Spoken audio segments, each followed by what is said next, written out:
This is more than an audio book. It is a key. The hidden path shows you that the door you seek is already there, hidden only by your disbelief.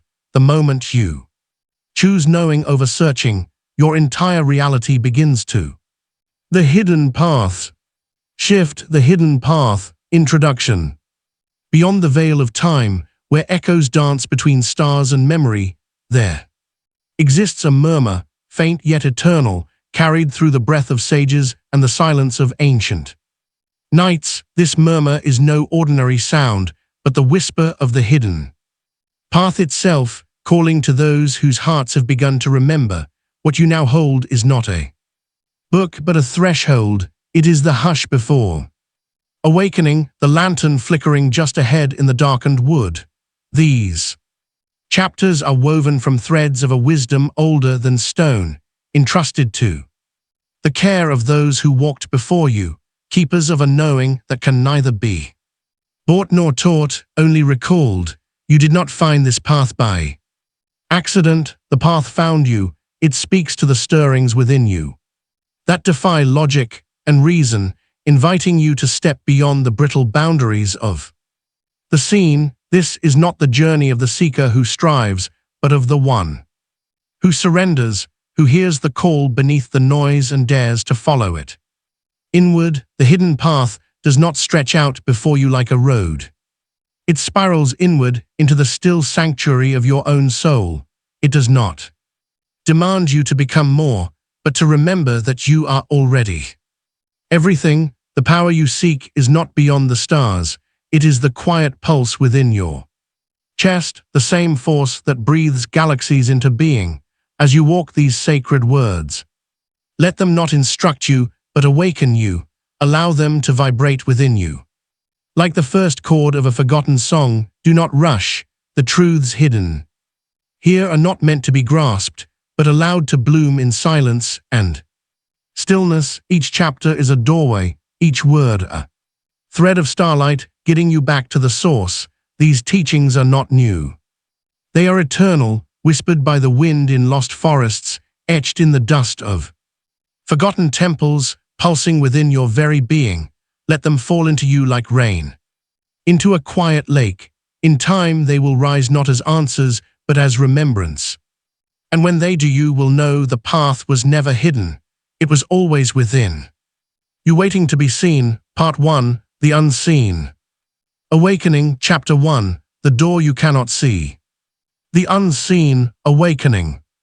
In a forgotten corner of time, there lived a woman named Evelyn, her silver hair carrying the wisdom of decades. One autumn afternoon, while exploring the dust-laden reaches of her ancestral home's attic, she discovered an ancient chest. Within its weathered confines lay a key, its surface marked by the passage of countless seasons. Most would have dismissed it as worthless, but Evelyn held it with reverence, feeling its weight not in her hand but in her soul. For 3 days she carried this key, knowing, not wondering, but knowing it would reveal its purpose. On the 4th morning, as sunlight painted shadows on her study wall, she noticed what had always been there, the outline of a door, visible only to eyes that believed. The rusted key, perfectly imperfect, turned with ease, opening to a chamber filled with golden light. The physical world presents itself as absolute, yet it bends to the power of unwavering belief. What you perceive as solid and unchangeable exists first in the realm of the invisible. Your thoughts, beliefs, and deepest convictions shape the matrix of reality before it manifests in the world of form. Reality mirrors not your actions, but your innermost certainty. Each moment reflects back to you the sum of your beliefs, showing you not what is, but what you have accepted as truth. The visible world follows the invisible. Like a shadow follows form, like waves follow the moon's pull. In a bustling city, Walter had spent years chasing success through endless action. His calendar overflowed with meetings. His mind raced with strategies, yet prosperity remained elusive.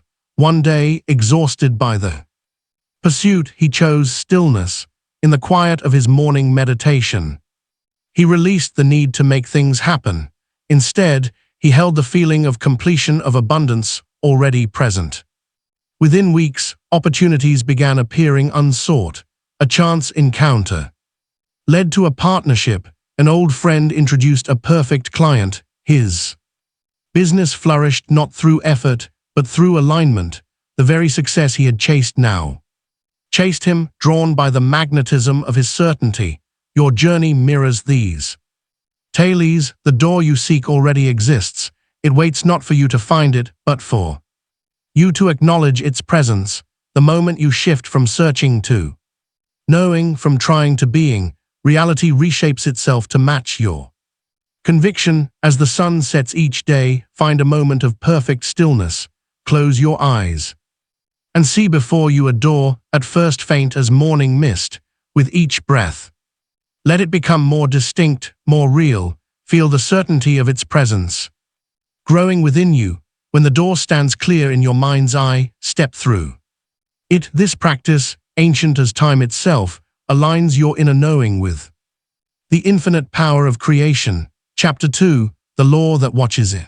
Silence. In the depths of the Great Depression, when hope seemed as scarce as gold, Clara sat at her weathered the law of attraction sewing machine.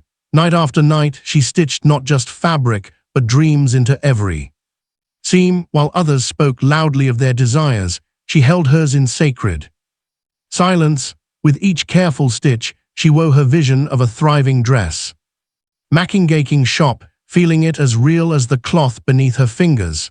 You see, Clara understood something that few in her time grasped. The law of attraction moves not through words shouted to the heavens, but through the quiet certainty of the soul. As she worked, mysterious forces began to stir. A wealthy woman appeared, seeking exactly the kind of detailed work Clara specialized in. An empty storefront became available at precisely the right price. Thread and fabric arrived as gifts from unexpected sources. The law of attraction operates with the precision of gravity, responding not to what you say or do, but to who you are. Like the moon pulling the tides, your inner state draws corresponding circumstances into your experience. This force never sleeps, never pauses, never fails to match your deepest convictions with their physical equivalents. When you understand this truth, you realize that every moment of your life has been a demonstration of this law. Every circumstance, every relationship, every experience reflects the sum total of your inner state. You need not activate this law any more than you need to activate gravity. It simply is. In a bustling factory across town, Edgar discovered this same truth through different means.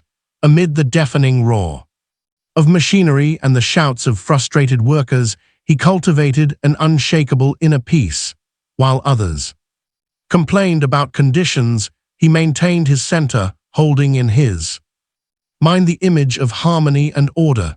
Gradually, the atmosphere around his workstation began to shift. Tools that once broke regularly now lasted longer. Colleagues who had been confrontational became cooperative. His supervisor, noting the island of calm that surrounded him, promoted him to floor manager. Edgar never spoke of what he wanted, he simply held it as truth within himself. You too possess this power. The law of attraction responds not to your words, but to your state of being. Your world transforms not through external demands, but through internal alignment. For the next day, practice the art of silent creation. Make no verbal requests, speak no complaints, voice no desires. Instead, hold what you wish to experience as a quiet certainty within. Feel it as already accomplished. Watch as the universe begins its dance of manifestation, responding not to what you say, but to who you are being in each moment. Chapter 3, Desire is the Map. Desire is the map. In a sunlit classroom one autumn morning, Louisa received an unusual gift from her teacher, a blank piece of parchment yellowed with age. This is no ordinary map, the teacher said, her eyes twinkling with ancient wisdom. Its paths will reveal themselves only when you remember what your soul already knows. You see, within each being lies a sacred desire, not the fleeting wants of the ego, but the divine instructions. Whispered to your soul before birth, these desires did not originate in your mind. They were planted within you by the universe itself, like seeds, waiting for the right season to bloom. As Louisa held the empty parchment each evening, something extraordinary began to unfold. First, a faint line appeared. Then another, as she allowed herself to remember her deepest yearning, to heal.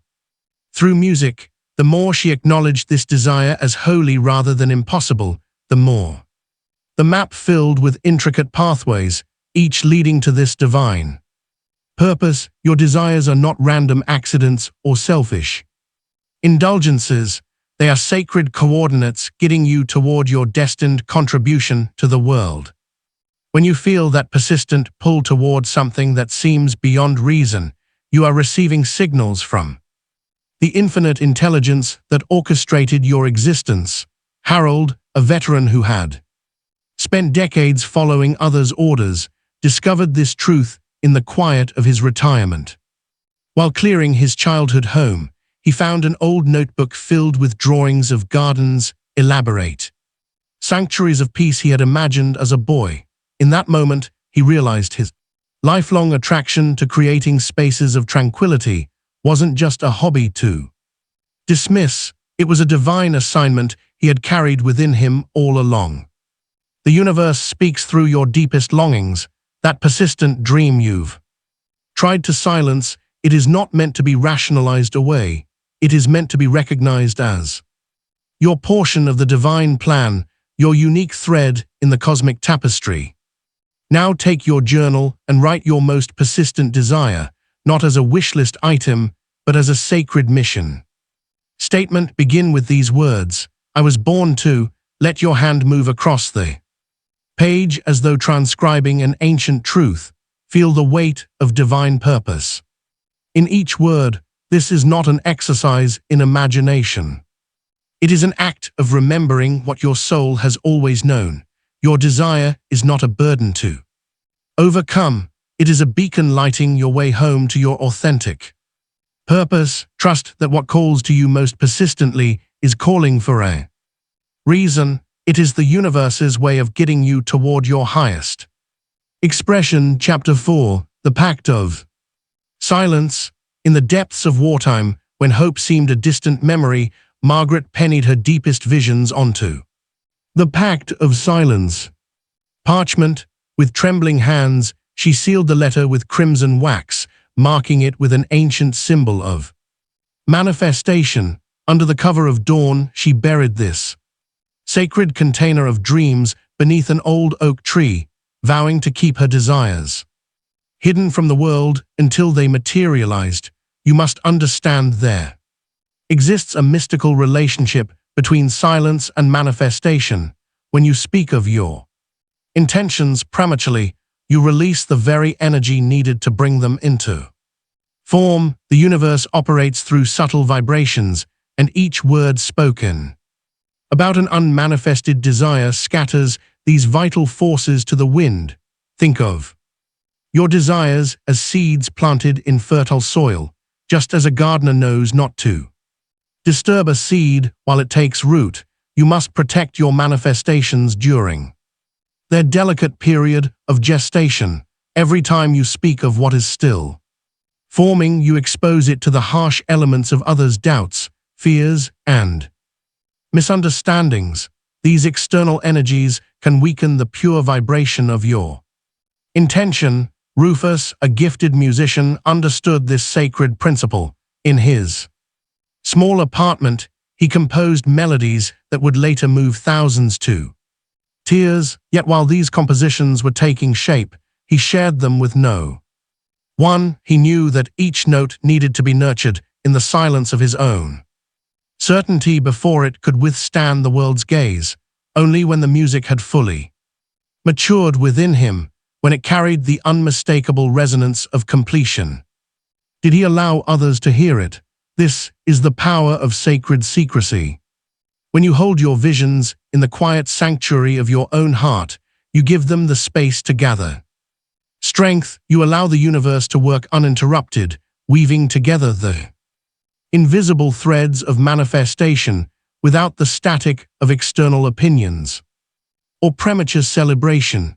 Margaret's buried letter manifested word for word, not because she wrote it, but because she honored it with her silence. Rufus's music touched souls not because he spoke about it, but because he protected it until it was ready to emerge. Now you are invited to practice this ancient art of sacred silence. Choose one significant goal, one precious seed of manifestation. For the next 30 days, create a vault of silence around this intention. Feel it growing stronger within you. See it taking shape in your mind's eye, but speak of it to no one. Let your energy remain fully focused on nurturing this vision rather than dispersing it through words. This is not about secrecy for secrecy's sake. It is about understanding the alchemical power of contained energy. In this silence, you will discover that the universe speaks most clearly when you stop announcing and simply allow. Chapter 5. The Secret Language of Energy. In the grand concert hall of the secret language of energy. Ancient city, Pearl stood alone with her violin. No audience filled the seats. No applause awaited her performance as she drew her bow across the strings. Something extraordinary unfolded. The dust particles dancing in the shafts of sunlight began to shift and swirl, responding to each note she played. The higher the frequency of her music, the more the light seemed to shimmer and transform. You live in a universe of vibration. Every thought you hold, every emotion you experience, radiates a specific frequency into the field of infinite possibility, just as Pearl's violin notes visibly altered the light in that empty hall. Your internal state shapes the very fabric of your reality. The universe responds not to your actions, but to your frequency. This truth has remained hidden from those who seek external solutions to internal misalignments. When you understand that alignment precedes manifestation, you begin to see why some people achieve more with less effort, while others strain ceaselessly with little result. Consider Franklin, who delivered newspapers in the early hours before dawn. For months, he had tried to increase his earnings by running faster, taking more routes, pushing himself to exhaustion, yet his circumstances remained unchanged until he discovered the secret of frequency. One morning, instead of rushing through his deliveries, he chose to feel the abundance he desired while walking his usual route. With each paper he placed on a doorstep, he emanated the feeling of prosperity. He didn't change his actions, he changed his resonance. Within weeks, generous tips began appearing in envelopes. Customers requested additional subscriptions. Opportunities for advancement emerged unexpectedly. Franklin had tapped into the fundamental truth: the universe responds to your emotional frequency, not your physical effort. This is why two people can perform the same action yet experience vastly different results. One operates from a frequency of lack, the other from abundance. One moves from anxiety, the other from peace. The action may look identical, but the frequency tells a different story. Just as Pearl's violin demonstrated that frequency shapes physical reality before it's even heard, your emotional state is continuously broadcasting a signal that the universe must match. This is not metaphor, it is physics operating on a quantum level.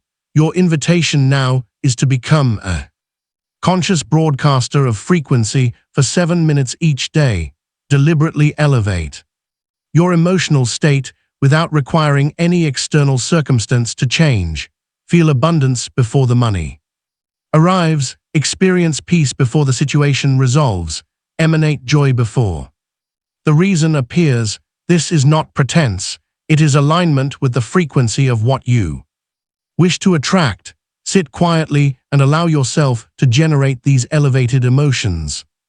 Purely through your focused intention, feel them in your body. Let them radiate from your being. You are learning the language that the universe actually speaks, the language of frequency. Chapter 6, The Shadow of Doubt. In a valley where flowers bloom year-round, Wesley inherited the shadow of doubt. Grandmother's garden, a place where legend said even desert roses would flourish. With packets of seeds in hand, he began his work, yet with every seed he planted, a whisper of doubt poisoned the soil. These won't grow, the legends were wrong, this is impossible. Day after day, Wesley watered empty beds, his thoughts seeping into the earth like toxic rain, while other gardens in the valley burst with color. His remained barren. The seeds, though planted in rich soil, refused to sprout beneath the weight of his disbelief. You must understand, doubt is not merely the absence of faith, it is an active force as potent as belief itself. When you doubt, you are not neutral, you are actively believing in what you do not want. Your doubt becomes the fertilizer for the very reality you wish to avoid. The universe cannot distinguish between what you want and what you believe. It simply reflects back the strongest frequency you emit. When doubt overshadows desire, you plant the seeds of your own disappointment. In a distant town lived Nellie, a woman who chose to trust beyond reason. When her fields lay parched from drought, she set her table each night with an extra plate, believing rain would bring unexpected guests. While others hoarded their last drops of water, she shared hers freely, knowing more would come. When neighbors questioned her sanity, she smiled and said, "I choose to trust irrationally." Soon spring's long thought dry began bubbling up beneath her land. Travelers bought seeds from distant lands, filling her gardens with flowers never before seen in those parts. Her irrational trust had tapped into a deeper truth, that doubt is often the only barrier between you and the miracle you seek. Your doubt is not protecting you from disappointment, it is guaranteed. Each time you entertain doubt, you plant a seed of the very outcome you fear.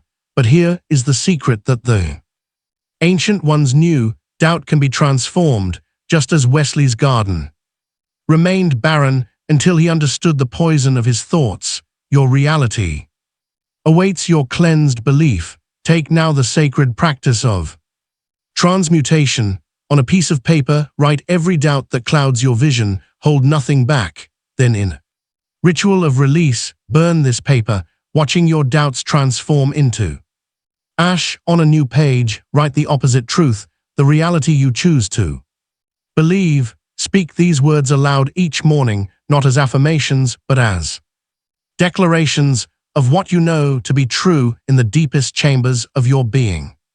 This is not positive thinking, it is energetic alchemy. You are not convincing yourself of anything, you are choosing which seeds to plant in the garden of your consciousness. Chapter 7, You Were Never Walking Alone. In the depths of the earth, where darkness held ancient secrets, Thomas, you were never walking alone, descended each day into the coal mines. Unlike his fellow miners who carried talismans or muttered prayers, Thomas walked in silent communion. He had discovered something remarkable. When he stilled his thoughts and opened his heart, an unseen presence walked beside him. This presence needed no name, no formal invocation. It was as natural as breathing, as constant as the heartbeat of the earth itself. In the blackest tunnels, where even lanterns seemed to surrender to shadow, Thomas felt guided by an invisible hand. His tools would stop just before hitting unstable rock. His feet would pause before treacherous ground. Without words, without pleas, he moved in perfect synchronicity with something greater than himself. You two are never alone, the same force that guides stars through the cosmos walks beside you in every moment. It requires no elaborate ritual, no desperate petition. It asks only for your recognition, your willingness to acknowledge its constant presence. When you align with this force, you tap into an intelligence far beyond human comprehension. This is not about asking for help, it is about accepting the help that has always been there. The universe maintains countless systems in perfect harmony. Surely it can guide you through your daily life. Consider Esther, who lived in a small cottage by the sea. One morning, she woke with a simple knowing. She would begin asking for signs, not with words or specific requests, but with an open heart. She noticed yellow butterflies appearing when she needed courage, certain songs playing at crucial moments, and specific numbers showing up in perfect sequence. These were not coincidences, they were confirmations of an eternal dialogue between the visible and invisible realms.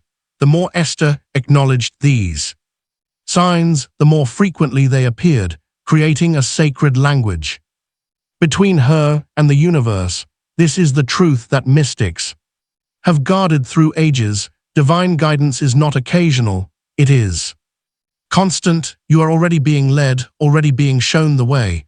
The only question is whether you are attuned to this guidance.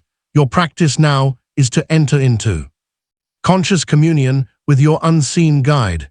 Each night before sleep claims you open your heart to receive a sign. Make no specific demand, simply rest in the certainty that guidance will come.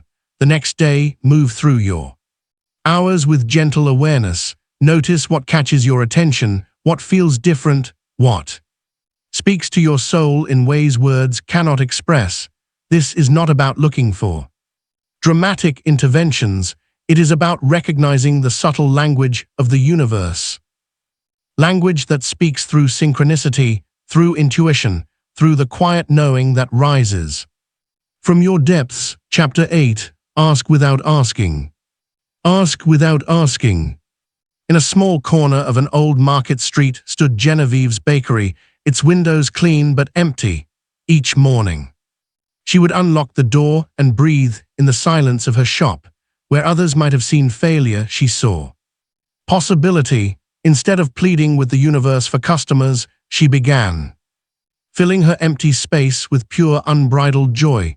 She danced between the vacant tables, her heart overflowing with gratitude for what was yet to come.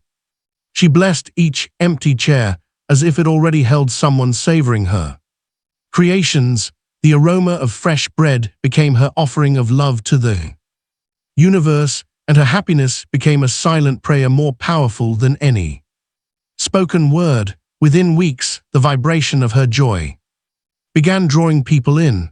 They would pause outside, touched by an energy they couldn't name. Soon her tables were filled, not because she had asked for customers, but because she had become the frequency of abundance itself.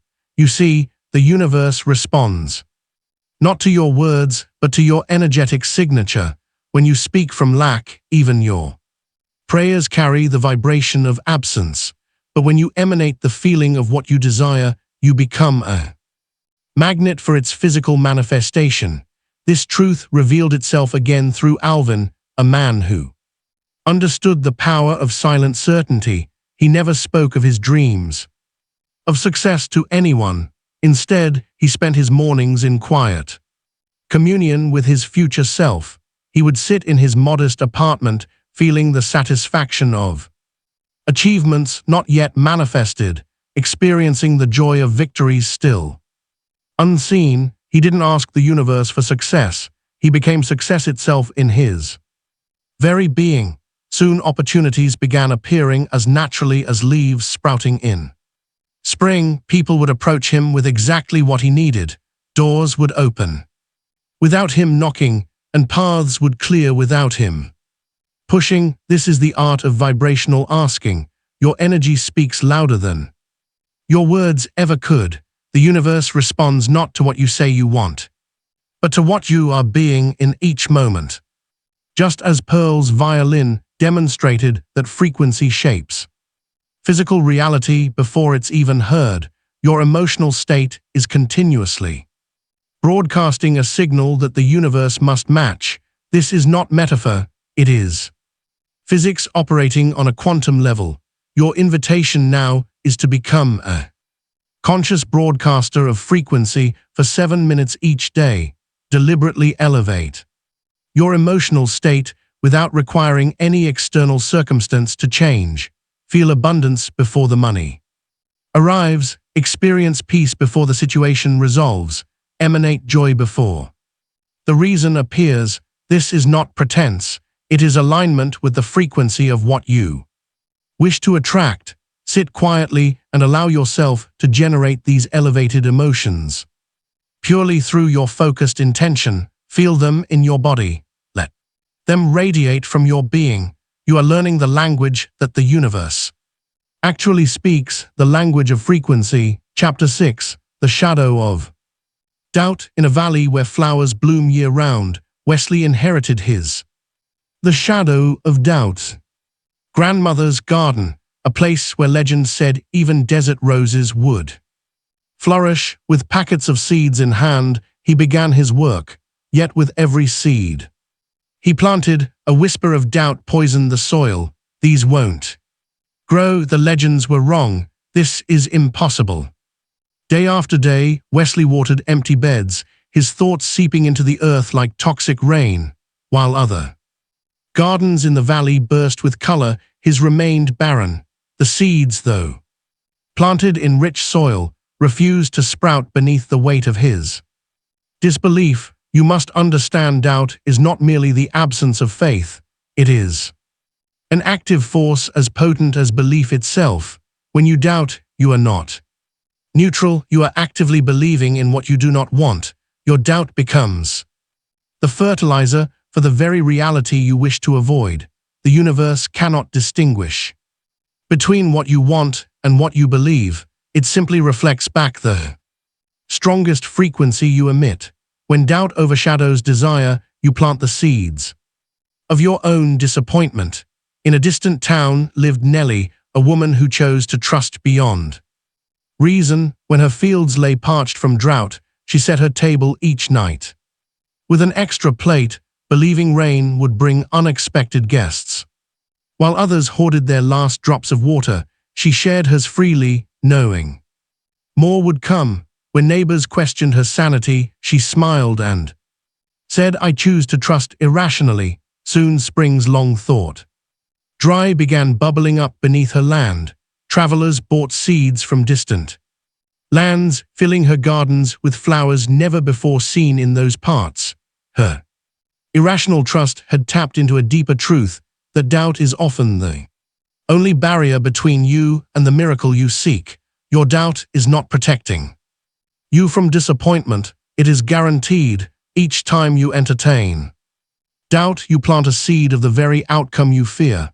But here is the secret that the ancient ones knew: doubt can be transformed, just as Wesley's garden remained barren until he understood the poison of his thoughts. Your reality awaits your cleansed belief. Take now the sacred practice of transmutation. On a piece of paper, write every doubt that clouds your vision. Hold nothing back. Then in ritual of release, burn this paper, watching your doubts transform into ash. On a new page, write the opposite truth, the reality you choose to believe. Speak these words aloud each morning, not as affirmations, but as declarations of what you know to be true in the deepest chambers of your being. This is not positive thinking, it is energetic alchemy. You are not convincing yourself of anything, you are choosing which seeds to plant in the garden of your consciousness. Chapter 7, You were never walking alone. In the depths of the earth, where darkness held ancient secrets, Thomas, you were never walking alone, descended each day into the coal mines. Unlike his fellow miners who carried talismans or muttered prayers, Thomas walked in silent communion. He had discovered something remarkable. When he stilled his thoughts and opened his heart, an unseen presence. Walked beside him. This presence needed no name, no formal invocation. It was as natural as breathing, as constant as the heartbeat of the earth itself, in the blackest tunnels where even lanterns seemed to surrender to shadow. Thomas felt guided by an invisible hand. His tools would stop just before hitting unstable rock. His feet would pause before treacherous ground. Without words, without pleas, he moved in perfect synchronicity with something greater than himself. You two are never alone. The same force that guides stars through the cosmos walks beside you in every moment. It requires no elaborate ritual, no desperate petition. It asks only for your recognition, your willingness to acknowledge its constant presence. When you align with this force, you tap into an intelligence far beyond human comprehension. This is not about asking for help. It is about accepting the help that has always been there. The universe maintains countless systems in perfect harmony. Surely it can guide you through your daily life. Consider Esther, who lived in a small cottage by the sea. One morning, she woke with a simple knowing. She would begin asking for signs, not with words or specific requests, but with an open heart. She noticed yellow butterflies appearing when she needed courage, certain songs playing at crucial moments, and specific numbers showing up in perfect sequence. These were not coincidences, they were confirmations of an eternal dialogue between the visible and invisible realms. The more Esther acknowledged these signs, the more frequently they appeared, creating a sacred language between her and the universe. This is the truth that mystics have guarded through ages. Divine guidance is not occasional, it is constant. You are already being led, already being shown the way. The only question is whether you are attuned to this guidance. Your practice now is to enter into conscious communion with your unseen guide. Each night before sleep claims you open your heart to receive a sign. Make no specific demand, simply rest in the certainty that guidance will come. The next day, move through your hours with gentle awareness. Notice what catches your attention, what feels different, what speaks to your soul in ways words cannot express. This is not about looking for dramatic interventions. It is about recognizing the subtle language of the universe. Language that speaks through synchronicity, through intuition, through the quiet knowing that rises from your depths. Chapter 8. Ask without asking. Ask without asking. In a small corner of an old market street stood Genevieve's bakery, its windows clean but empty. Each morning, she would unlock the door and breathe in the silence of her shop.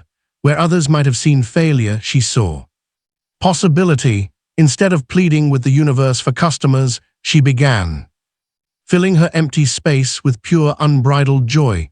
She danced between the vacant tables, her heart overflowing with gratitude for what was yet to come. She blessed each empty chair as if it already held someone savoring her creations. The aroma of fresh bread became her offering of love to the universe, and her happiness became a silent prayer more powerful than any spoken word. Within weeks, the vibration of her joy began drawing people in. They would pause outside, touched by an energy they couldn't name. Soon her tables were filled, not because she had asked for customers, but because she had become the frequency of abundance itself. You see, the universe responds not to your words, but to your energetic signature. When you speak from lack, even your prayers carry the vibration of absence. But when you emanate the feeling of what you desire, you become a magnet for its physical manifestation. This truth revealed itself again through Alvin, a man who understood the power of silent certainty. He never spoke of his dreams of success to anyone. Instead, he spent his mornings in quiet communion with his future self. He would sit in his modest apartment, feeling the satisfaction of achievements not yet manifested. experiencing the joy of victories still. Unseen, he didn't ask the universe for success. He became success itself in his very being. Soon opportunities began appearing as naturally as leaves sprouting in spring. People would approach him with exactly what he needed. Doors would open without him knocking, and paths would clear without him pushing. This is the art of vibrational asking. Your energy speaks louder than your words ever could. The universe responds not to what you say you want, but to what you are being in each moment.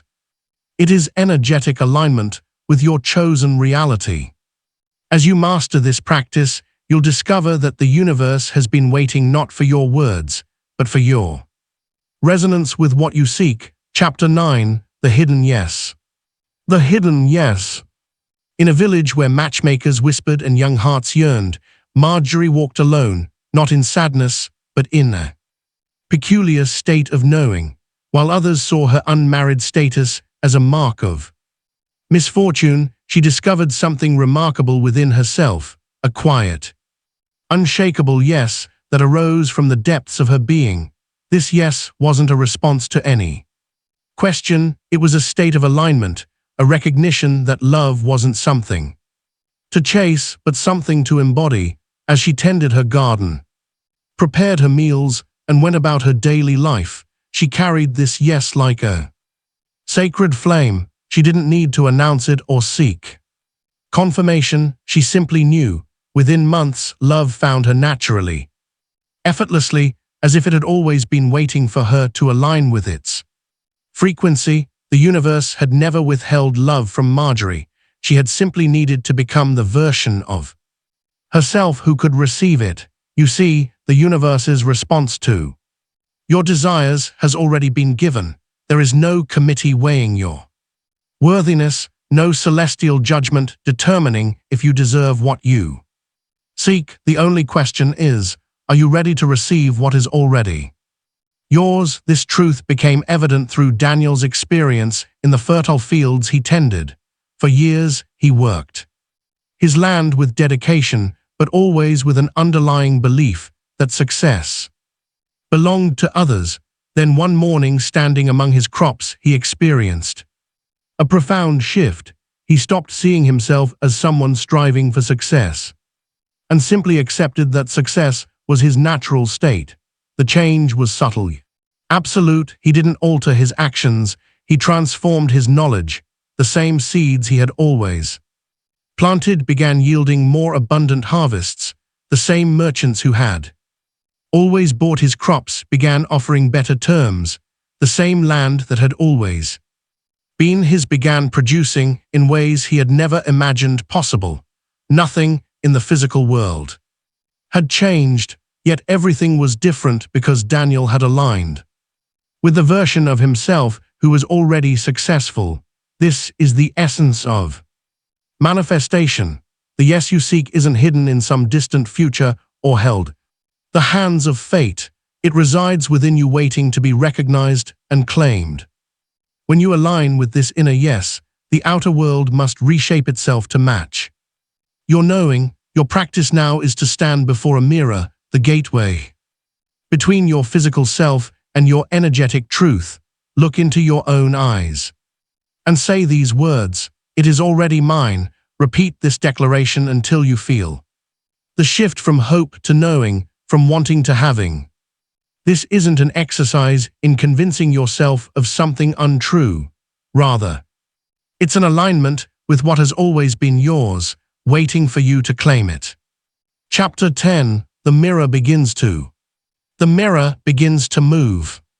Move in the quietest corner of the city library, where ancient wisdom rested on mahogany shelves. Lillian stood arranging books with practiced precision.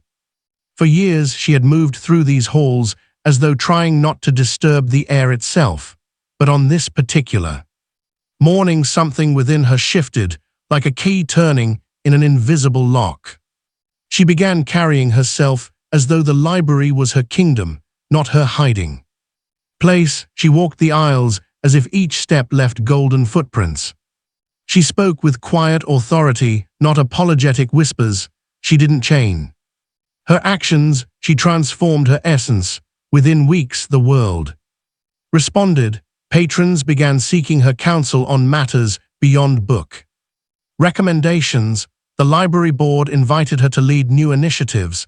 Speaking engagements appeared. The same person in the same role suddenly commanded a different response from the universe, all because she had first commanded it from herself. You see, reality holds no fixed shape. It molds itself around your deepest knowing of who you are. The outer world has no choice but to rearrange itself when you fundamentally shift your inner landscape. This is not magic, it is law. Consider George, who spent his days beneath car engines, hands covered in grease. While others saw a mechanic, he began seeing himself as a leader of men. He didn't announce this shift. He didn't apply for promotions or demand recognition. He simply began thinking, moving and responding as a leader would. Soon, younger mechanics started coming to him for guidance. Customers began asking his advice on business matters unrelated to cars.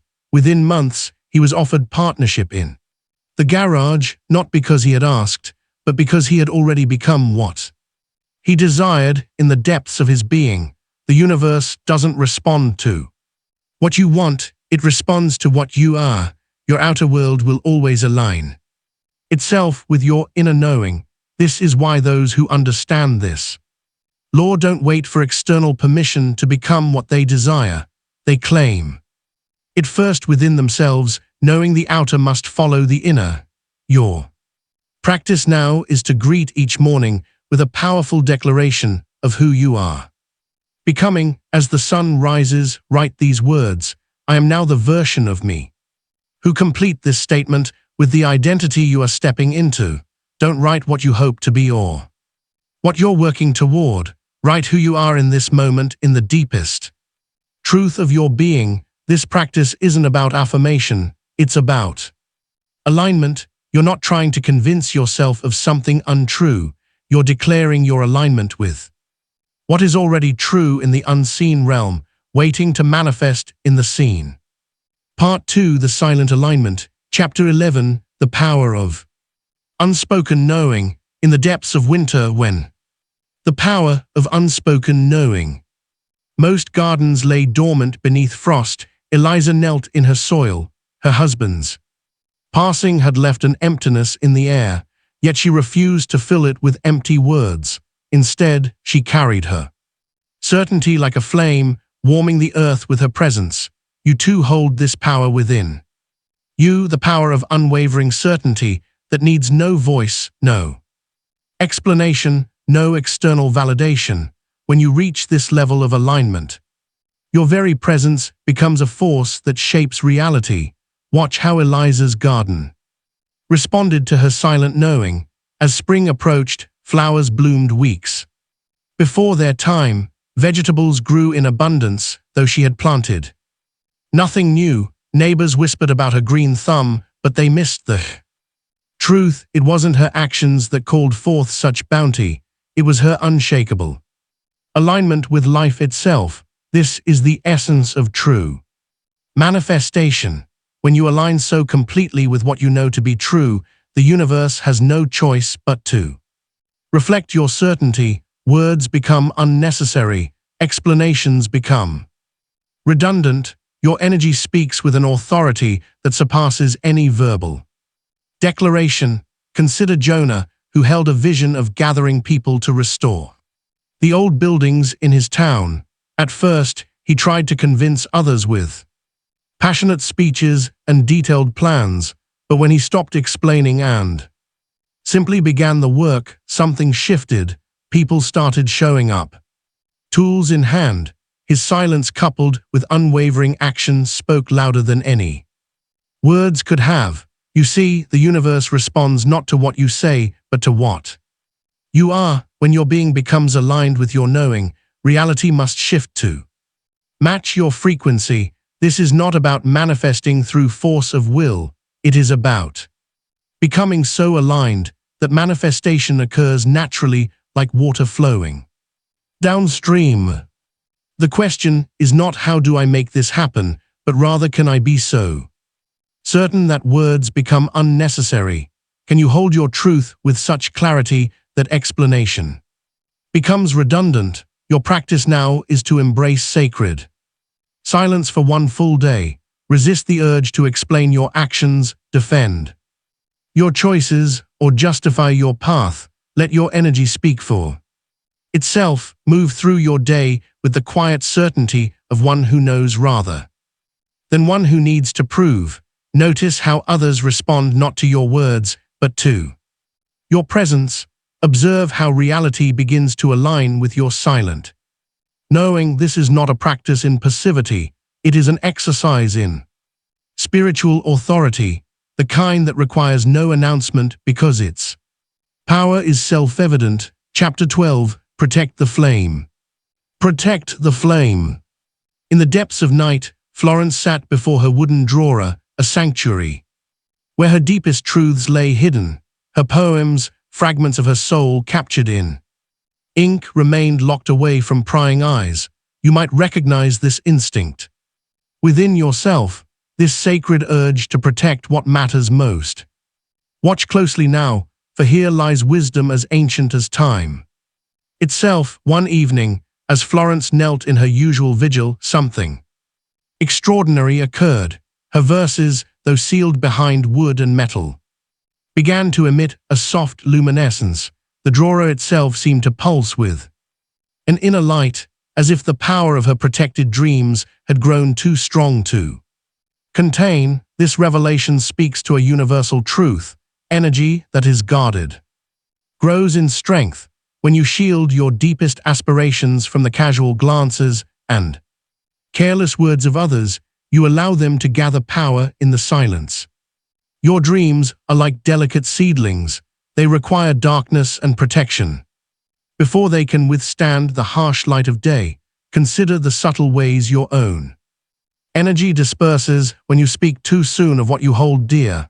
Each premature sharing, each eager explanation releases power that could have been concentrated into manifestation. The universe honors what you protect. Henry understood this principle well.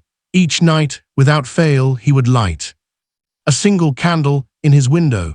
This flame represented his most cherished vision, one he never spoke of, one he tended in perfect silence.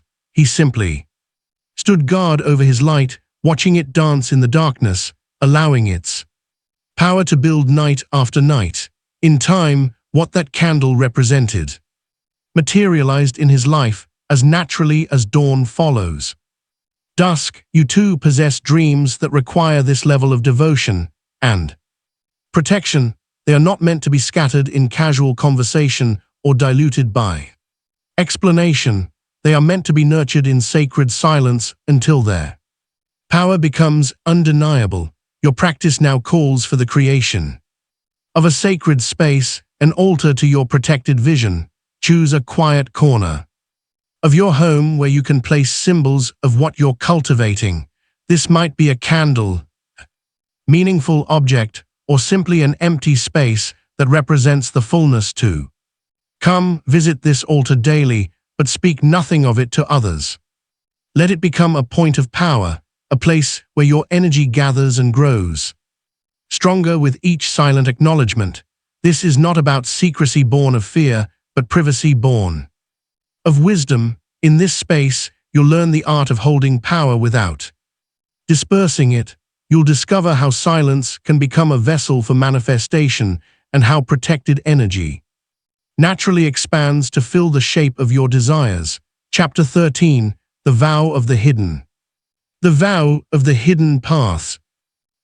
In the depths of the Great Depression, when hope seemed as scarce as bread, Sylvia walked the dim hospital corridors with a presence that defied the darkness of those times. You see, she had discovered something that transcended the limitations of medicine. The power of invisible healing. Without speaking a word of her method, she began to pour her entire being into each moment with her patients. She didn't just chain bandages, she held space for wholeness. She didn't merely administer medicine. She became a channel for restoration. What happened next defied medical explanation. Patients under her care began recovering at remarkable rates. Wounds healed faster, fevers broke sooner, and spirits lifted. Inexplicably, the other nurses whispered about her magic touch, but Sylvia knew. It wasn't in her hands, it was in her alignment with something far greater. This truth beckons you now when you make a sacred covenant with your highest self. The universe responds with forces beyond physical comprehension. This is not about doing more, it is about becoming more. It is about choosing to walk the hidden path where your power lies not in what others can see but in what you have silently become. Consider Clifford, a gifted orator who stood at the crossroads of fame. Publishers sought his words. Crowds gathered to hear him speak, yet something deeper called. In the midst of growing acclaim, he chose to step away. He followed an inner whisper that led him to teach small groups in quiet rooms, sharing wisdom that could never make headlines but transformed lives at their core. The world called him foolish. His colleagues questioned his sanity, but Clifford had made a vow to his soul to serve truth, not applause. In time, his quiet work created ripples of transformation that reached further than any public platform could have achieved. You stand at a similar threshold. The hidden path asks, not for your public declarations, but for your private dedication. It requires a sacred promise between you and the infinite, a vow that transcends logic and answers only to truth. This is your invitation to forge that covenant. Take a moment now in perfect solitude to write a vow to your soul. Let it emerge from the depths of your being, not from what others expect or understand. This is not a goal list or a set of intentions. It is a sacred contract with your highest self. Seal this vow in an envelope. Keep it where only you can find it. Each week in silence, read these words again. Let them remind you of the path you've chosen, not the path of external validation, but the path of inner alignment. This is your compass when the world suggests easier routes. This is your anchor when doubt whispers alternatives. Your practice now is to write this soul vow and honor it in sacred silence.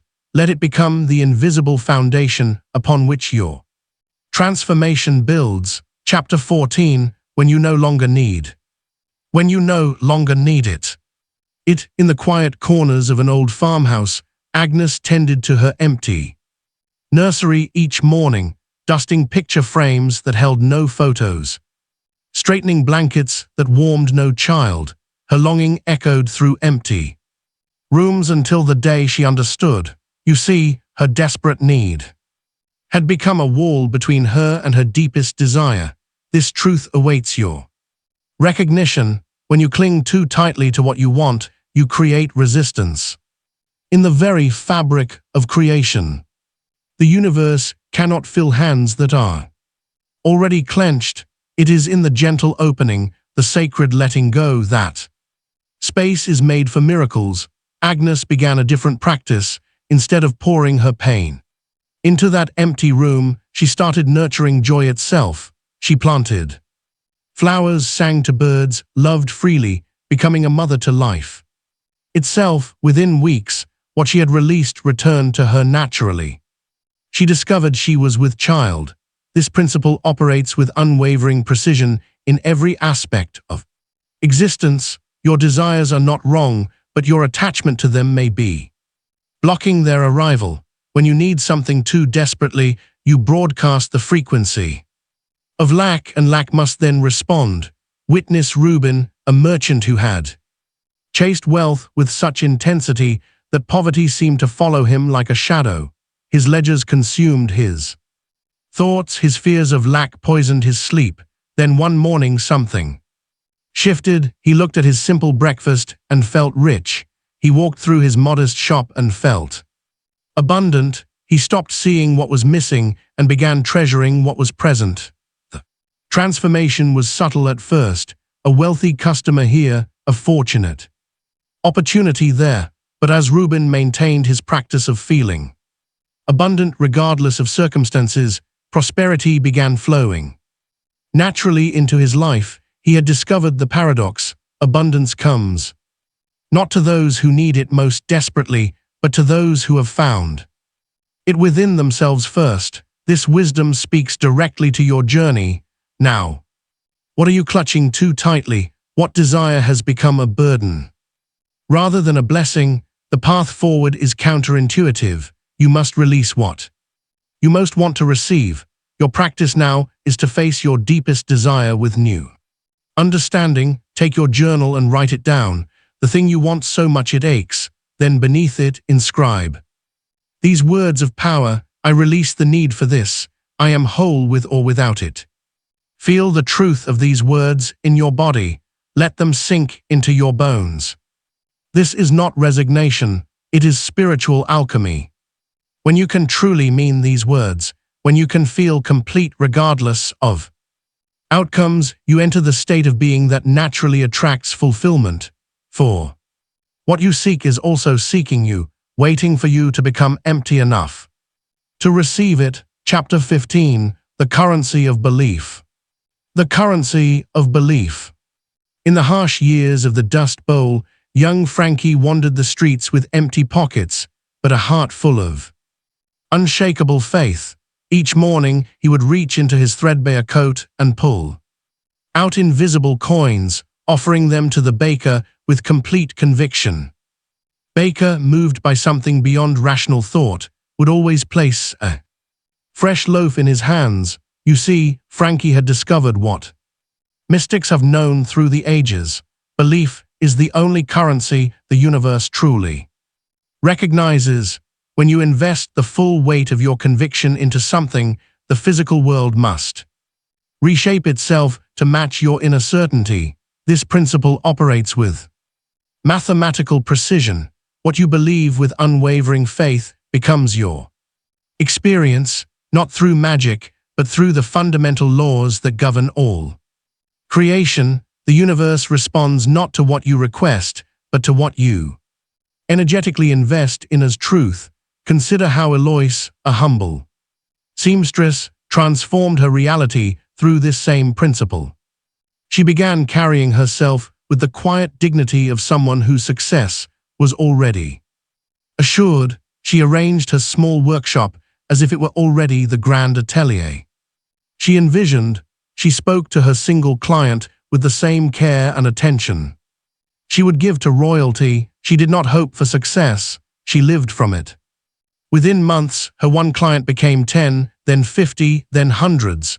The world simply adjusted itself to match the energy she had already claimed is real. She never had to convince anyone of her worth. She had already convinced herself, and that was enough. This truth now stands before you. What you believe is what you invest in. Every thought, every feeling, every assumption is an energetic investment that must yield returns in kind. The universe has no choice but to match your energetic currency. Your sacred practice is this: each morning as the sun rises, speak these words with the full force of your being. Today I invest in belief. Then for 5 precious minutes, inhabit the version of yourself who already lives the reality you desire. Move as that person moves. Think as they think. Feel what they feel. This is not pretense, it is prophecy. You are showing the universe exactly what to reflect back to you. This investment of belief is the most powerful transaction you can make with existence itself, for when you truly believe, you have already paid the price in full. Chapter 16: Guardians of the Gate. In the early days of steam travel, Leonard stood at his post each morning, guiding his iron beast along the steel rails that stretched toward the horizon. Every day, without fail, the same passenger would board his train, a man whose anger seemed to seep into the very air around him. This man found fault with everything: the schedule, the seats, the speed, the stops.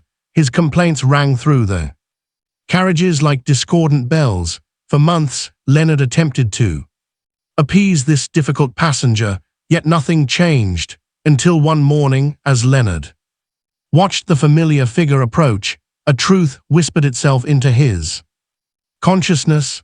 This man was not merely a passenger, but a gatekeeper of sorts placed upon his path by the universe itself. You see, every soul's journey contains these sacred thresholds, points where resistance appears not to block your path, but to refine your vibration.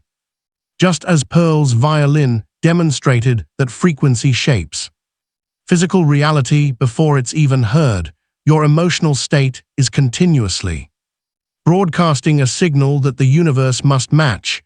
This is not metaphor, it is physics operating on a quantum level.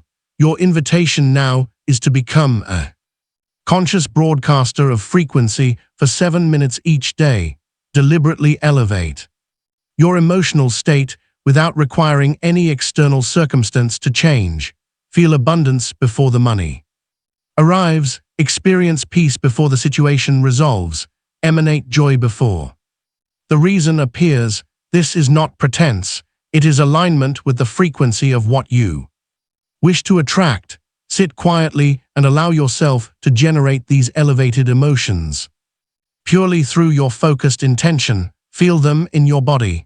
Let them radiate from your being. You are learning the language that the universe actually speaks, the language of frequency. Chapter 6, The Shadow of Doubt. In a valley where flowers bloom year-round, Wesley inherited the shadow of doubt. Grandmother's garden, a place where legend said even desert roses would flourish. With packets of seeds in hand, he began his work, yet with every seed he planted, a whisper of doubt poisoned the soil. These won't grow, the legends were wrong, this is impossible. Day after day, Wesley watered empty beds, his thoughts seeping into the earth like toxic rain, while other gardens in the valley burst with color. His remained barren.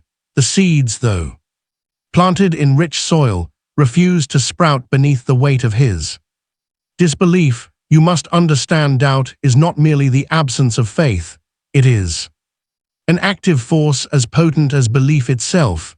When you doubt, you are not neutral, you are actively believing in what you do not want. Your doubt becomes the fertilizer for the very reality you wish to avoid. The universe cannot distinguish between what you want and what you believe. It simply reflects back the strongest frequency you emit. When doubt overshadows desire, you plant the seeds of your own disappointment. In a distant town lived Nellie, a woman who chose to trust beyond reason. When her fields lay parched from drought, she set her table each night with an extra plate, believing rain would bring unexpected guests. While others hoarded their last drops of water, she shared hers freely, knowing more would come. When neighbors questioned her sanity, she smiled and said, "I choose to trust irrationally." Soon spring's long thought dry began bubbling up beneath her land. Travelers bought seeds from distant lands, filling her gardens with flowers never before seen in those parts. Her irrational trust had tapped into a deeper truth, that doubt is often the only barrier between you and the miracle you seek. Your doubt is not protecting you from disappointment, it is guaranteed. Each time you entertain doubt, you plant a seed of the very outcome you fear. But here is the secret that the ancient ones knew: doubt can be transformed, just as Wesley's garden remained barren until he understood the poison of his thoughts. Your reality awaits your cleansed belief. Take now the sacred practice of transmutation. On a piece of paper, write every doubt that clouds your vision. Hold nothing back. Then in ritual of release, burn this paper, watching your doubts transform into ash. On a new page, write the opposite truth, the reality you choose to believe. Speak these words aloud each morning, not as affirmations, but as declarations of what you know to be true in the deepest chambers of your being. This is not positive thinking, it is energetic alchemy. You are not convincing yourself of anything, you are choosing which seeds to plant in the garden of your consciousness. Chapter 7. You were never walking alone in the depths of the earth where darkness held ancient secrets. Thomas. You were never walking alone. Descended each day into the coal mines, unlike his fellow miners who carried talismans or muttered prayers. Thomas walked in silent communion. He had discovered something remarkable when he stilled his thoughts and opened his heart. An unseen presence walked beside him. This presence needed no name, no formal invocation. It was as natural as breathing, as constant as the heartbeat of the earth itself. In the blackest tunnels, where even lanterns seemed to surrender to shadow, Thomas felt guided by an invisible hand. His tools would stop just before hitting unstable rock. His feet would pause before treacherous ground. Without words, without pleas, he moved in perfect synchronicity with something greater than himself. You two are never alone. The same force that guides stars through the cosmos walks beside you in every moment. It requires no elaborate ritual, no desperate petition. It asks only for your recognition, your willingness to acknowledge its constant presence. When you align with this force, you tap into an intelligence far beyond human comprehension. This is not about asking for help. It is about accepting the help that has always been there. The universe maintains countless systems in perfect harmony. Surely it can guide you through your daily life. Consider Esther, who lived in a small cottage by the sea. One morning, she woke with a simple knowing. She would begin asking for signs, not with words or specific requests, but with an open heart. She noticed yellow butterflies appearing when she needed courage, certain songs playing at crucial moments, and specific numbers showing up in perfect sequence. These were not coincidences, they were confirmations of an eternal dialogue between the visible and invisible realms. The more Esther acknowledged these signs, the more frequently they appeared, creating a sacred language between her and the universe. This is the truth that mystics have guarded through ages. Divine guidance is not occasional, it is constant. You are already being led, already being shown the way. The only question is whether you are attuned to this guidance. Your practice now is to enter into conscious communion with your unseen guide.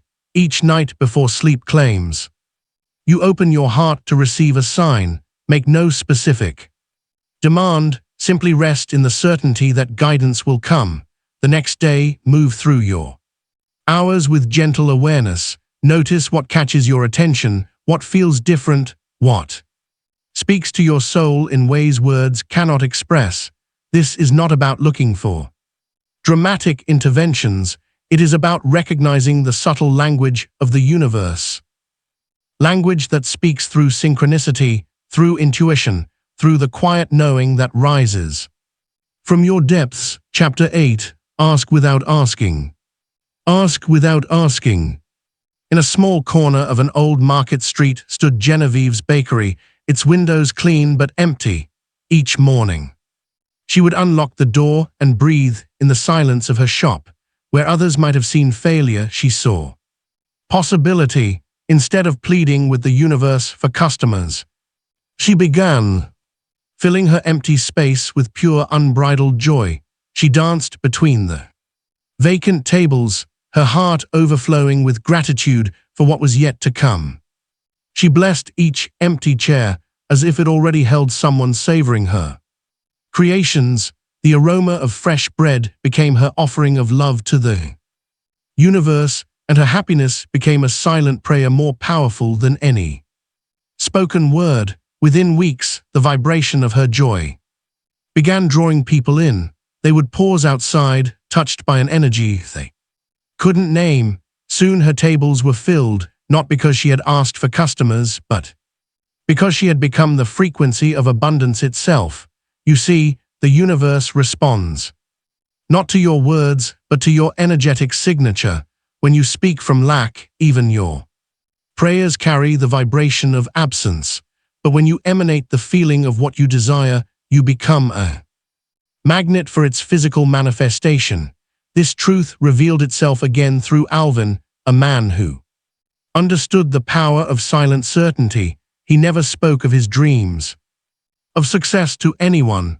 Instead, he spent his mornings in quiet communion with his future self. He would sit in his modest apartment, feeling the satisfaction of achievements not yet manifested, experiencing the joy of victories still unseen. He didn't ask the universe for success. He became success itself in his very being. Soon opportunities began appearing as naturally as leaves sprouting in spring. People would approach him with exactly what he needed. Doors would open without him knocking, and paths would clear without him pushing. This is the art of vibrational asking. Your energy speaks louder than your words ever could. The universe responds not to what you say you want, but to what you are being in each moment. When your very presence vibrates with the reality you desire, you need not voice a single request. Your practice now is to enter the realm of silent asking. Each morning before the world awakens, sit in perfect stillness. Instead of forming requests with your lips, become the version of yourself who has already received everything you desire. Feel it in yourselves. Let this feeling saturate your being until it becomes your natural state. This is not pretense.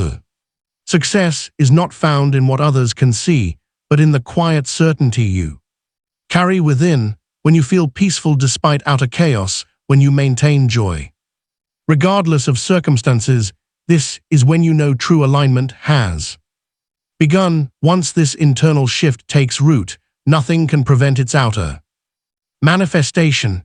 It is as certain as dawn the following night. The universe must respond to your new vibration, not because you have earned it, but because it is law. Sacred practice. Each night before rest claims you take a moment to reflect. Ask yourself, what shifted within me today?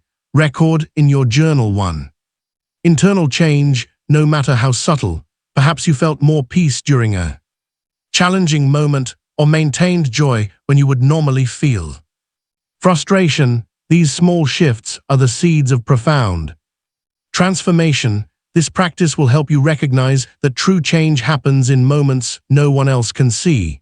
By acknowledging these inner victories, you strengthen their power to reshape your outer world. Part 3: The Revelation of Mastery. Chapter 21. Power you can't talk about. High in the misty hills where wisdom runs deep and silence holds ancient secrets, lived a woman named Geraldine. Those who found their way to her door never spoke of how they knew to come.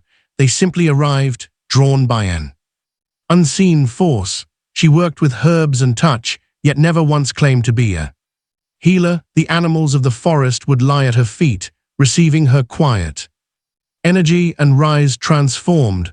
Not once did she speak of her gift. You must understand this fundamental truth. Power in its purest form requires no declaration. Just as the sun never announces its ability to give light, true spiritual mastery operates in silence. When you align completely with the universal force, your very presence becomes the power. No words needed, no validation required.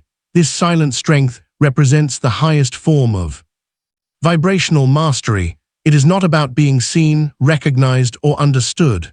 It is about becoming so aligned with your inner truth that reality has no choice but to respond. Think of how the moon pulls the tides without a sound, how gravity holds worlds together without explanation.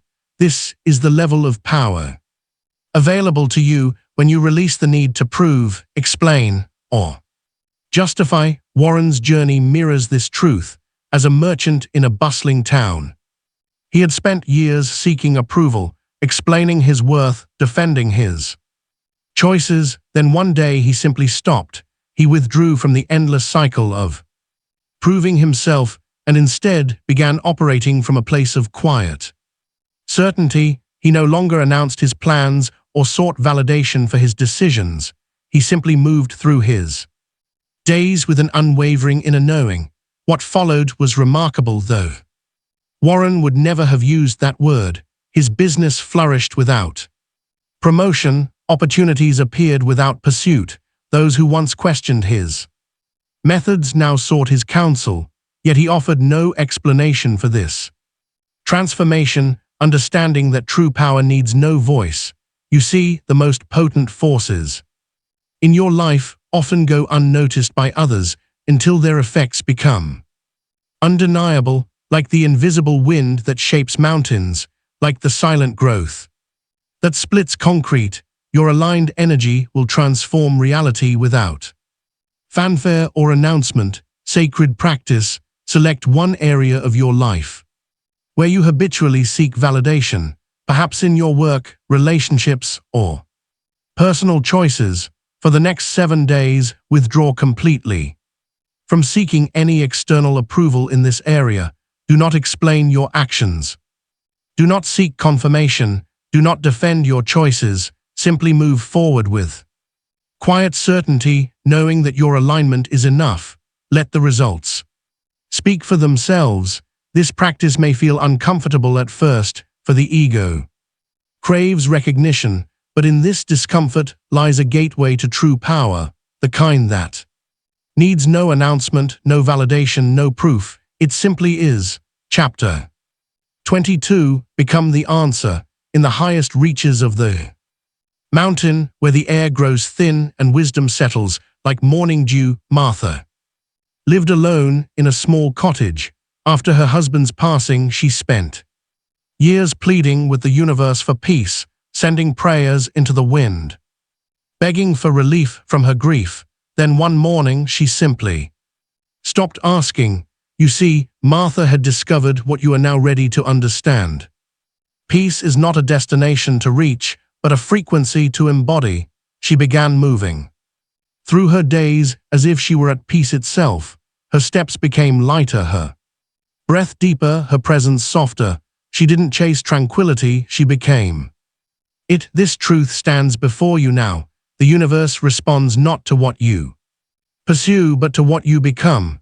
When Martha stopped seeking peace and started being peace, the world had no choice but to mirror her transformation. Birds begin nesting closer to her home, wild deer would graze peacefully in her presence, and visitors would feel their troubles dissolve upon crossing her threshold. Consider Alfred, the merchant, who understood this principle in his own way. For years he had prayed for abundance, petitioning the heavens for prosperity. His breakthrough came when he ceased his desperate prayers and instead began moving through life as someone who knew abundance was already his. He walked differently, he spoke differently, he made decisions not from lack but from the unwavering knowing that prosperity was his natural state.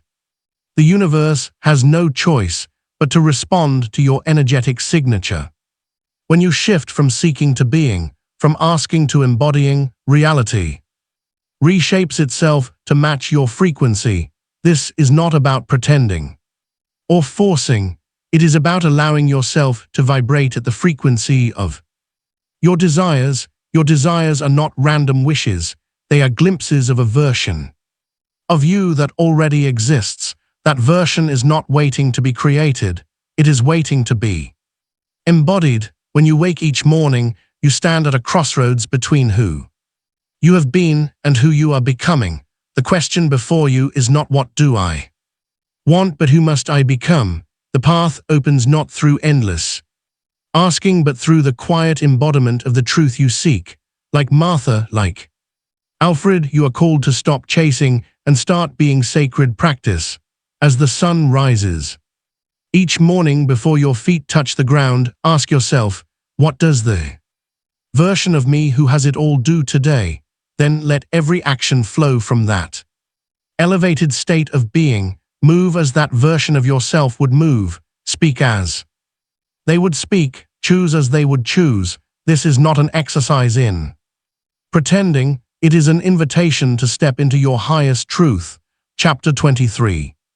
Unseen yet undeniable, in a quiet corner of a small town.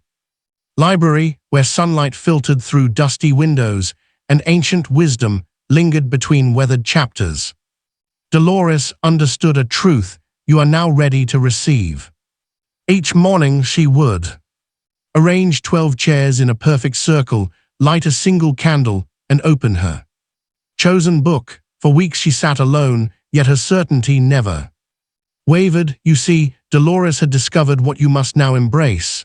True power needs no announcement. She held within her the unwavering knowledge that these chairs would be filled, not through promotion or persuasion, but through the magnetic force of aligned energy. The universe responds to certainty with certainty. As Dolores sat in her solitude, reading aloud to empty chairs, something shifted. In the town's fabric, first came an elderly gentleman, drawn by an inexplicable pull, then a young mother with restless hands. Soon, without advertisement or invitation, every chair held a soul, seeking what Dolores had known was waiting. This principle manifests itself in countless ways, as Nelson's story reveals. In his workshop at the edge of town, Nelson crafted a simple tool, a device born from pure inspiration. He never spoke of it, never tried to sell it, never pushed it upon anyone. Yet one by one, his neighbors began appearing at his door, each somehow knowing they needed what he had created. You stand now at the threshold of this wisdom. What aligns with truth requires no defense. The power you seek does not come from convincing others or proving your worth. It emanates from your unwavering alignment with what you know to be true. When your internal frequency matches the reality you envision, the world has no choice but to respond. Like Dolores's reading circle and Nelson's invention, your truth will draw its own witnesses. The universe does not need your words, it needs your certainty. This is the art of magnetic manifestation, to hold your vision with such clarity and conviction that reality bends to meet it, not through force, not through will, but through the quiet power of aligned energy. Sacred practice each day. Find a space of complete solitude. For 5 minutes, hold your vision within your heart. Speak nothing, force nothing, simply exist in perfect alignment with what you know to be true. Watch as the world begins to mirror your inner certainty. The shifts may be subtle at first. Changed glance, an unexpected invitation, a door that suddenly opens. But like Dolores's empty chairs that filled themselves, your reality will begin to reflect your inner knowing. Chapter 24, The Identity Beyond. Identity. In the quiet corners of her small apartment, Louise sat with a truth that now beckons to you. Each morning, she would look in the mirror and see not the woman marked by loss, but the woman waiting to emerge. Her transformation began not with grand gestures, but with the simple act of choosing a new name, one that carried no history, no wounds, no limitations. You too stand before such a mirror. Now the self you have known, the identity you have carried, is but one frequency among infinite possibilities. Like Louise, who began signing her stories with a name that matched her inner truth, you hold the power to shed the weight of who you once were. The universe knows nothing of your past. It responds only to the energy you emanate in this moment. When Louise released her grip on her former self, allowing a new signature to flow from her pen, the world had no choice but to meet her at this higher frequency. Her words, once heavy with memory, began to dance with possibility. Publishers who had never noticed her suddenly felt drawn to her work. Readers who had never known her name now sought her wisdom. Martin's journey mirrors this truth. For years, he had worn his title like armor: regional sales director, divorced father, weekend golfer. But in one quiet moment, he chose to lay these labels down. He began moving through his days with a different rhythm, speaking with a voice that came from somewhere deeper than his history. He stopped introducing himself by what he did, and began living from who he truly was. The world can only reflect back what you believe about yourself. When you cling to old identities, you anchor yourself to old realities. But when you release these limitations, when you allow yourself to expand beyond the story you've been living, the universe must respond with new possibilities. This is not about denying who you've been, but about embracing who you're becoming, like Louise with her new name and Martin with his shifted presence. You are being invited to step into an expanded version of yourself. Sacred practice: take a clean sheet of paper and write a letter introducing your new self to the universe. Begin with the words "I am now." Describe how this version of you moves through the world, how they speak, how they think, how they carry themselves. Detail the energy they emanate, the choices they make, the life they lead. This is not fiction, it is your emerging truth. Each night before sleep, claims you read this letter aloud. Let each word resonate in your cells, programming your energy field to this higher frequency. Feel yourself becoming this expanded version with every breath, every heartbeat, every moment. Chapter 25: Creation as a Sacred Act. In a small studio bathed in morning light, Vera stood before her canvas, not with the familiar anxiety of seeking approval, but with the reverence of one entering a temple. For years she had painted for galleries, for critics, for validation, until the day she realized her art could be something far more sacred. You too stand at this threshold of understanding. The work of your hands, the desires of your heart, the dreams you carry, these are not mere wishes to be granted. They are invitations to co-create with the divine force that moves through all things. When Vera began approaching her canvas as an altar, something shifted in the very pigments she used. Each brushstroke became a whispered prayer, each color choice a communion with something greater than herself. She stopped asking, "Will they like it?" and began asking, "Does this honor the sacred?" Her galleries noticed where once they saw technique, they now witnessed transcendence. Her work began selling, not because she marketed better, but because it carried an energy that could not be denied. Clark discovered this same truth in the realm of commerce. His small manufacturing business had always been about profits and deadlines until he transformed his factory floor into holy ground.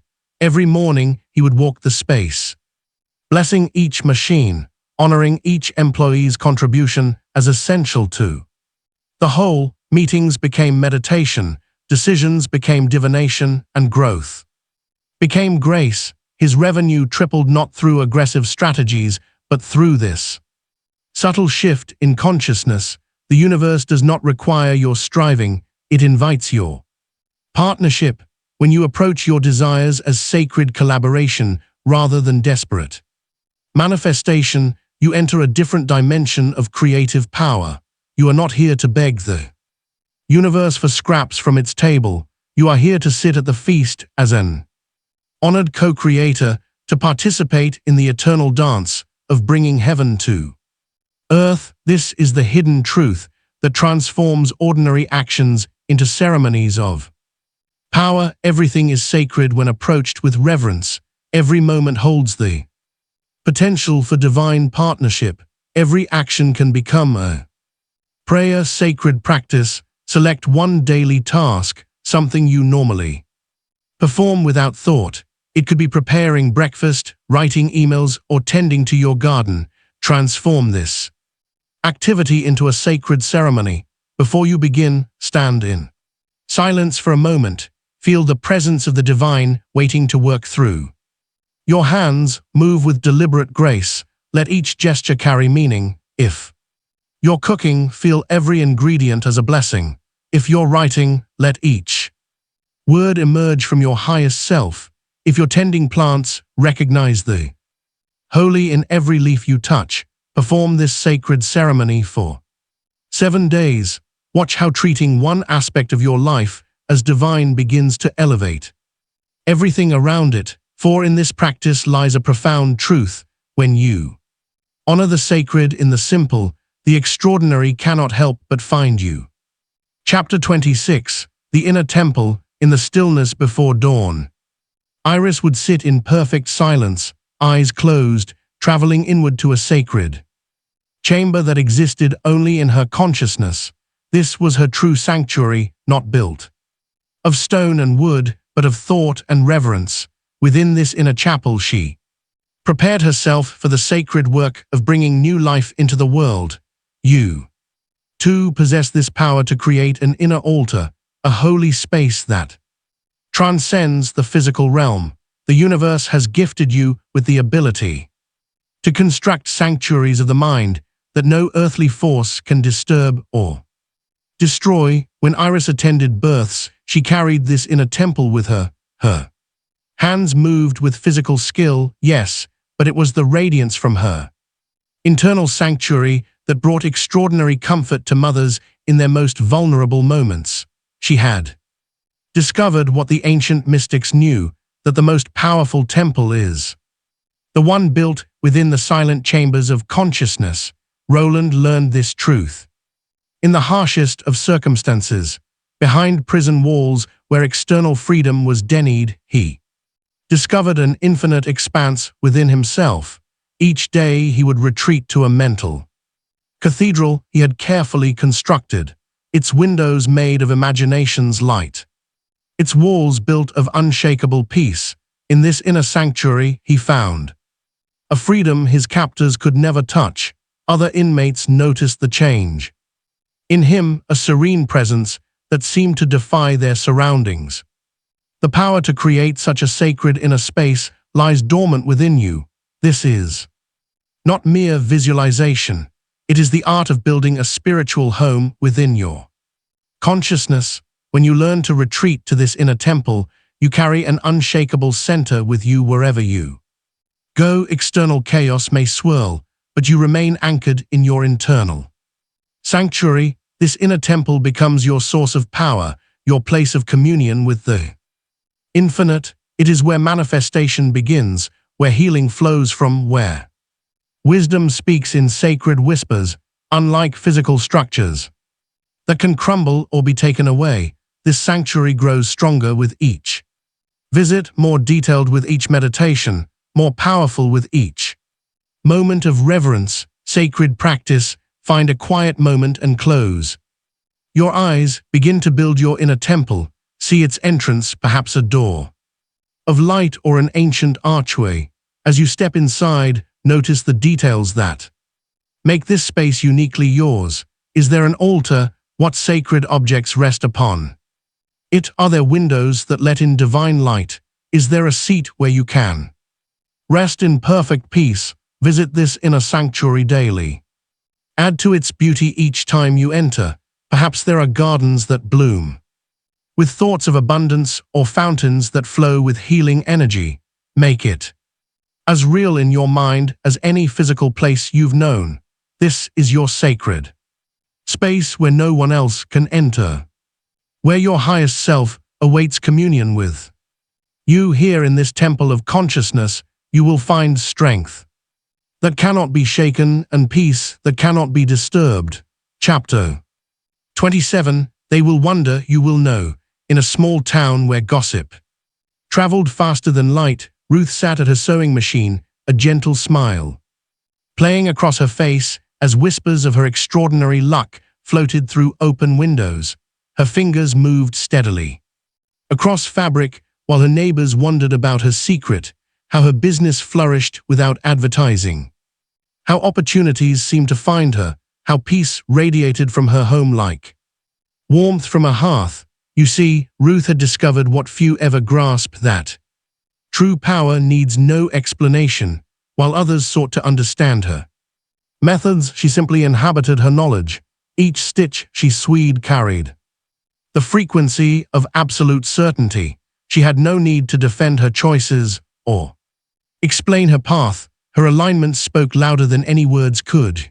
The universe responds not to what others believe about you, but to what you know within yourself. This knowing, deep, unshakable and silent, becomes a force that shapes reality without effort. It requires no validation from the external world. In fact, the less you seek to be understood, the more purely your power flows. Consider EMTT, who transformed his small bookshop into the town's most prosperous business, not through conventional methods, but through his unwavering inner alignment. He never joined the Merchants Association or attended networking events. He declined interviews from the local paper while others questioned his approach. He simply smiled and continued.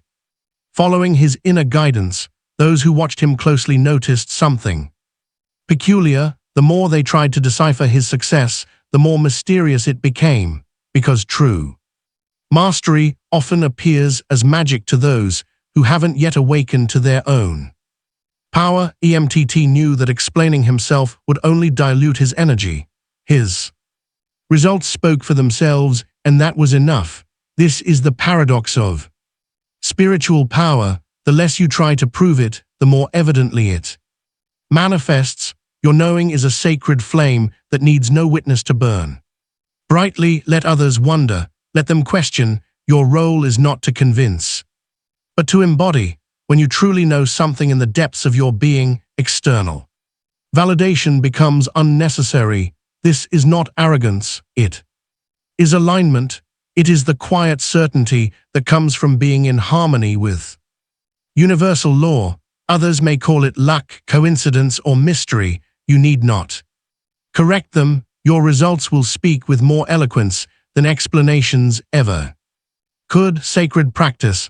Stand before your mirror each morning and speak these words with quiet certainty. They don't need to understand. I know. And that is enough. Let this truth settle into your bones. Feel the power that comes from releasing the need for others to comprehend your path. Your knowledge is complete within itself. Chapter 28. When you speak, reality moves. In the quiet halls of an old schoolhouse, Hazel taught more through presence than through words. Her students would often recall years later not what she said, but the power they felt when she finally chose to speak. You see, she understood what few ever master, that words carry the weight of your entire being. When you speak from misalignment, your words scatter like leaves in the wind. But when you speak from the depths of your power, reality itself bends to listen. This is not about volume or frequency. It is about the spiritual voltage behind each syllable. Watch how the universe responds to those who speak rarely, but truly. Their words become incantations, not because of any mystical practice, but because they have learned to align their entire being before opening their mouth. This is the ancient art of sacred speech, where what you say carries the full force of what you are. Victor understood this instinctively at a crucial town meeting.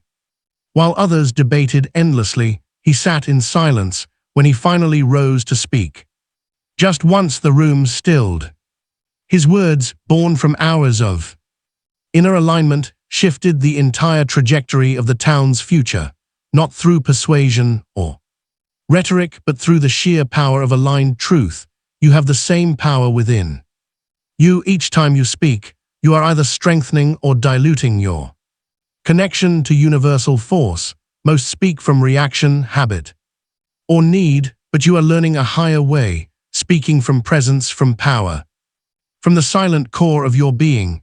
Notice how your words affect the field around you. When you speak without alignment, you feel the energy scatter. But when you pause, center, and allow truth to rise from your depths, you feel the difference. The air itself seems to carry your words differently. Reality responds not to volume, but to resonance. This is not about controlling speech. It is about elevating it. Let each word you speak be a conscious creation, a deliberate shaping of energy. The universe recognizes and responds to this level of intentional communication. Your words become bridges between the unseen and the seen, between potential and manifestation. Sacred practice. Before each instance of speech, Today, pause, ask yourself, is this aligned? Feel the truth in your body. Speak only when your words carry the full weight of your presence. Notice how differently the world responds when you communicate from this place of power. Chapter 29, No More Waiting. In a small dance studio, aged wooden floors held the weight of a dream too long deferred. Leonora, her silver hair tied back, stood before the mirror each morning at dawn. She had waited decades for the right time, until one day she realized time was not waiting for her. You see, in the eternal dance of manifestation, there is no such thing as not ready. The universe does not measure preparation, it measures alignment. Leonora finally began moving as if she were already what she longed to become. The world had no choice but to mirror her certainty. This is a truth that few dare to grasp. Delay is not wisdom, it is resistance dressed in reasonable clothes. You believe you must prepare, plan, and perfect before stepping into your vision, but this is the greatest illusion on the path of power. The universe responds not to readiness, but to resonance. Eugene understood this when he stood at the edge of his comfort, facing a decision that seemed to demand more proof. With no guarantee, no safety net, and no external validation, he stepped forward. What he discovered was what all masters know: the ground rises to meet those who trust enough to move. You have been waiting, perhaps you call it preparing, or planning, or being practical, but beneath these noble words lies a deeper truth. You are hiding from your own power. The time you seek exists only in your mind. In the universe's eyes, there is only now, this eternal moment where all possibility lives. Your dream is not waiting for time to be right, it is waiting for you to be bold enough to claim it. When you move as if you are already what you seek to become, time bends to accommodate your vision. This is not about age, circumstance, or external validation. It is about the courage to embody your truth before the world confirms it. Let Leonora's dance remind you, she became a sensation not because she finally found the right time, but because she stopped believing in the illusion of timing altogether. Her body, marked by decades, moved with the grace of someone who had realized that readiness is a myth that keeps a small, sacred practice. Look at your life right now. Identify one dream you've been postponing. Today, not tomorrow, not when you're ready. Take one action that declares to the universe, I am this now. Let it be imperfect, let it be small, but let it be immediate, for in that immediate action, you break the spell of delay and step into the power of now. Chapter 30. The hidden path revealed. In a weathered trunk beneath decades of dust, a simple leather notebook tells the tale of Alma. Her handwriting, delicate yet assured, speaks of miracles that unfolded in a village whose name time forgot. Yet what makes this discovery remarkable is not the events she recorded, but the quiet certainty with which she lived them. You now stand at the threshold of understanding that Alma reached long ago, that the hidden path was never about reaching a destination, but about remembering who you truly are. Through these chapters you have walked the ancient way of silent power. Yet now you must grasp the deepest truth. You are never merely walking the path, you are the path itself. Look back at your journey, every moment of doubt that tested your resolve, every silent victory that strengthened your faith. These were not random occurrences, but divine orchestration. Just as Stanley, who spent years questioning his direction until one morning he saw the perfect pattern of his life unfold before him.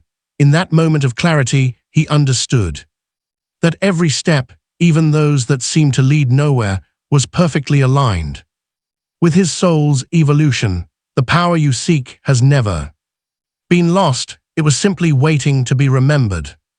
Like Elmer's notebook filled with accounts of everyday miracles, your life is a testament to the quiet magic that unfolds when you align with your true Nature, she never announced her power, never sought validation for her gifts. She simply lived in complete alignment with the truth she knew. Within, what you have learned through these chapters is not new wisdom.